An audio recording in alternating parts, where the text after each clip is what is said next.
దేవాలయాల్ని target చేస్తూ గుర్తు తెలియని దుండగులు దొంగతనాలకు పాల్పడుతున్న ఘటన కామారెడ్డి జిల్లా కేంద్రంలో చోటు చేసుకుంది. జిల్లా కేంద్రంలోని వీక్లీ మార్కెట్ సమీపంలో ఉన్న రాజరాజేశ్వర స్వామి ఆలయ తలుపుని రాళ్లతో ధ్వంసం చేశారు. ఆలయంలో ఉన్న డబ్బుల హుండీ, వివిధ సామాగ్రి ఎత్తుకెళ్లారని ఆలయ కమిటీ సభ్యులు తెలిపారు.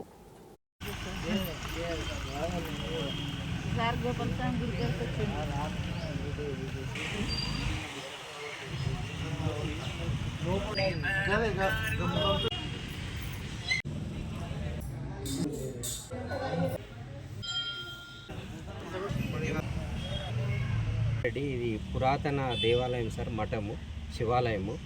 మా తాత ముత్తాతల నుంచి గల గుడి ఇది.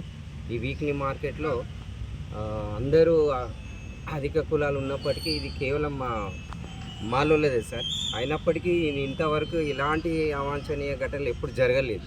ఇది ఫస్ట్ టైం. ఇక రాత్రి మాకు వీళ్ళు డేలో ఉంటారు సార్ మా వాళ్ళు. ఇప్పుడు 5-6 గంటలకు వచ్చి ఇక్కడ తలుపులు ధ్వంసం చేశారు రాళ్లతోని అని అంటే ఇక మేము వచ్చేసినాం.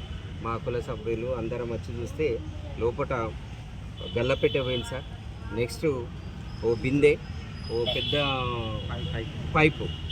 ఇక అసలు ఈ చిల్లర దొంగల ఎక్కడెక్కడనో పోలీసు వాళ్ళ వ్యవస్థ మరి ఎక్కడెక్కడనో రక్షణ ఇస్తారు. ఇంత పెద్ద నడిబొట్టిన కామారెడ్డికి మా శివాలయంకు రక్షణ ఇప్పుడు పోలీసు వాళ్ళకు కూడా ఇన్ఫామ్ చేసినాం సార్. వాళ్ళు కూడా వచ్చిర్రు. అట్లెట్లా అని వీళ్ళు కూడా విచారిస్తారు సార్. ఈ చిన్న ఘటననే అనుకోవద్దు. రాను రాను మేము ఇప్పుడు పెద్దగా అయినప్పుడే మేము పట్టించుకుంటామంటే పోలీసు వాళ్ళు వచ్చారు, మేము పోలీస్ స్టేషన్కి పోయినాం, వాళ్ళు కూడా వచ్చారు, విచారిస్తారు సార్. ఈ చిన్నదనే మీరు అనుకో